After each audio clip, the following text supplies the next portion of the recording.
kebetulan Jian mempunyai universitas, bukan Jian yang punya sih, punya rekomendasi nih buat Kak Dinda. Audio Jungle.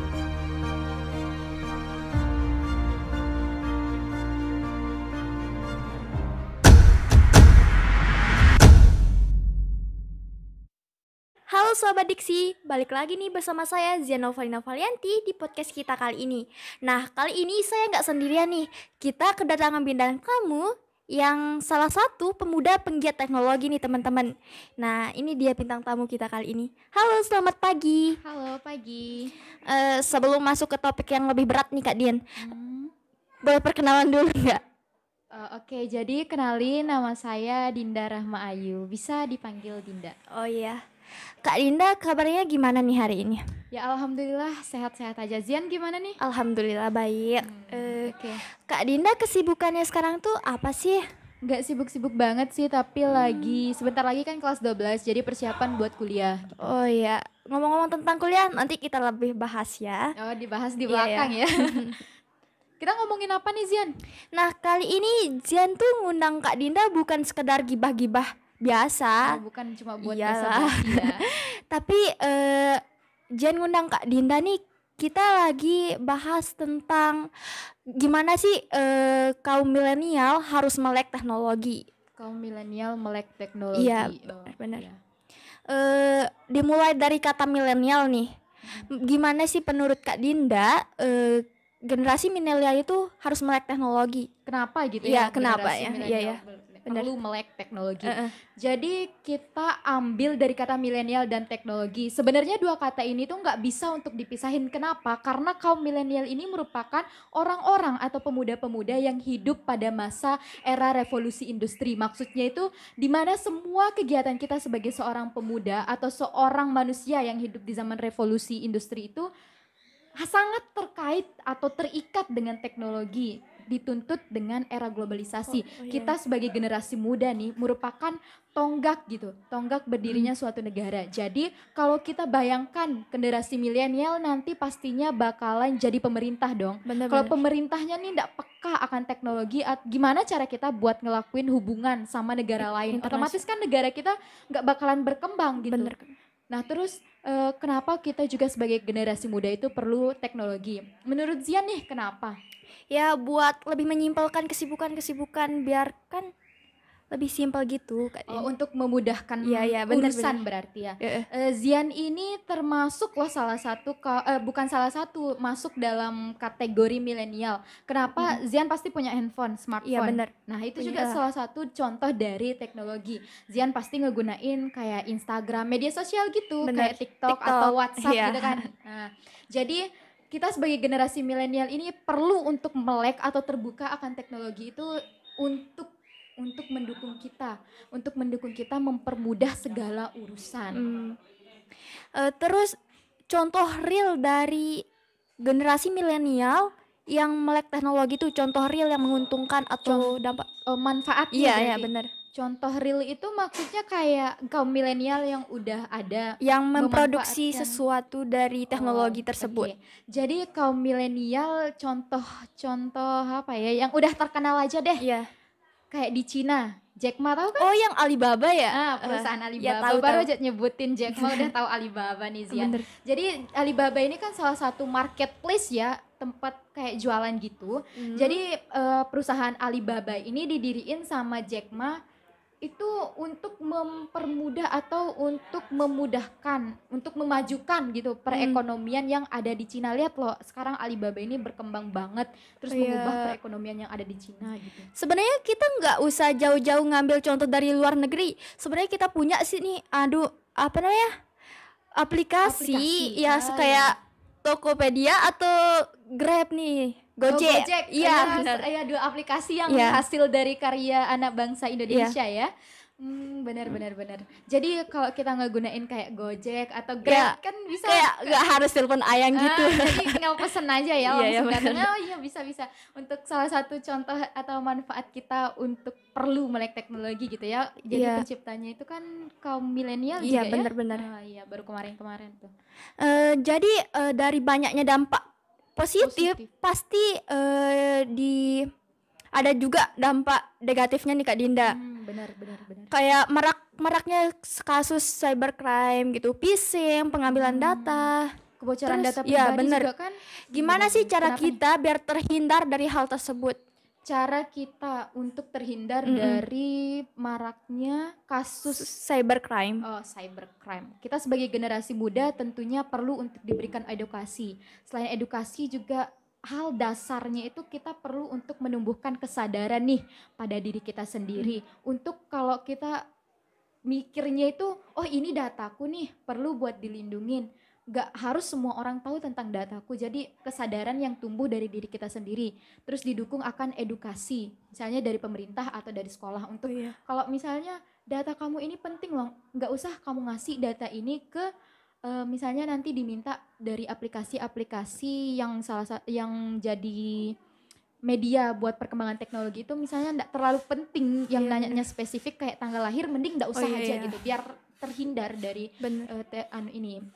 cybercrime. Terus juga perlu adanya regulasi pemerintah sih untuk melindungi data pribadi masyarakatnya. Soalnya pemerintah ini kan jadi tempat apa ya sebagai mengasih perlindungan gitu ya buat rakyatnya.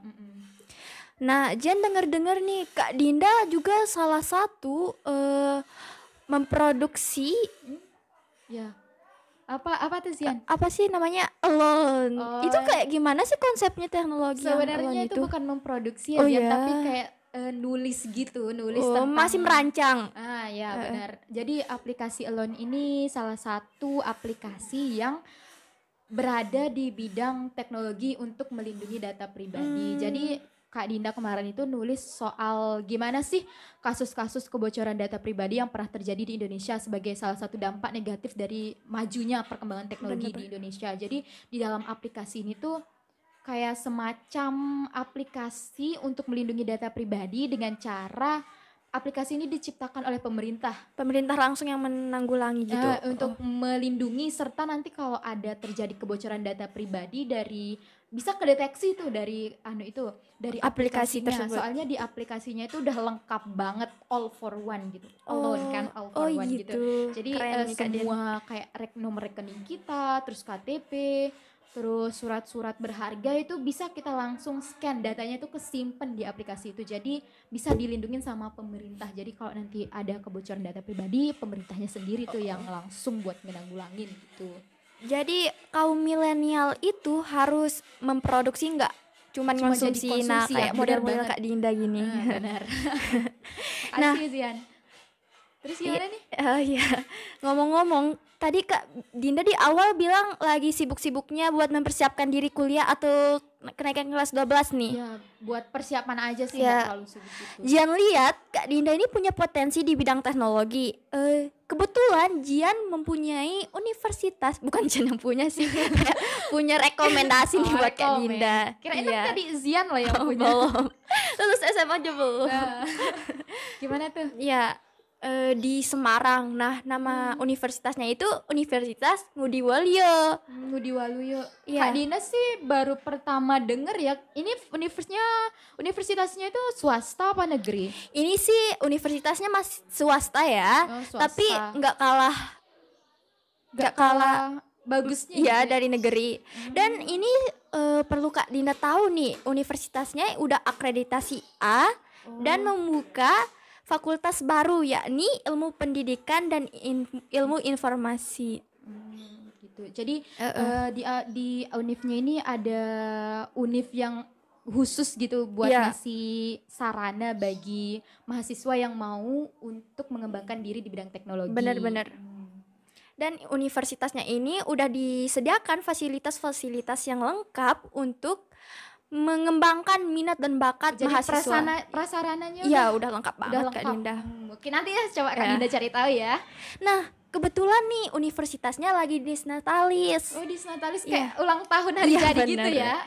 Kita ucapin nggak sih? Nanti videonya bisa sampai ke mereka gitu. Oh iya jelas, ini terkoneksi langsung. Oke, ayo Zian. Selamat Desnatalis Universitas Ngudi Waluyo yang ke-29. Nah, terima kasih nih Kak Dinda udah nyempatin diri datang Sama-sama ke Zian. Diksi. Ya, Oke. jangan bosen-bosen Ya, nggak mampir bosen kesini dong lagi. pastinya, soalnya Ya. kayak kan ketemu Zian gitu. Baik sahabat Diksi, itu saja podcast kita kali ini. Jangan lupa saksikan podcast-podcast selanjutnya dengan narasumber dan tema yang gak kalah asik juga nih. See you next time. Nah. Asik Zian. Terus gimana nih? Iya, ngomong-ngomong, tadi Kak Dinda di awal bilang lagi sibuk-sibuknya buat mempersiapkan diri kuliah atau kenaikan kelas 12 nih. Ya, buat persiapan aja sih, Ya. nggak terlalu sibuk gitu. Jian lihat Kak Dinda ini punya potensi di bidang teknologi. Kebetulan Jian mempunyai universitas, bukan Jian yang punya sih, punya rekomendasi nih buat Kak rekomen. Dinda. Kirain Iya. kan tadi Zian loh yang punya. Belum. Lulus SMA aja belum. Nah, gimana tuh? Ya, di Semarang. Nah, nama universitasnya itu Universitas Ngudi Waluyo. Ngudi Waluyo. Iya. Kak Dina sih baru pertama denger ya. Ini universitasnya itu swasta apa negeri? Ini sih universitasnya masih swasta ya, Oh, swasta. tapi nggak kalah Gak kalah bagusnya ya gitu. dari negeri. Dan ini perlu Kak Dinda tahu nih, universitasnya udah akreditasi A dan membuka fakultas baru yakni ilmu pendidikan dan ilmu informasi. Gitu. Jadi di univnya ini ada univ yang khusus gitu buat Iya. ngasih sarana bagi mahasiswa yang mau untuk mengembangkan diri di bidang teknologi. Benar-benar.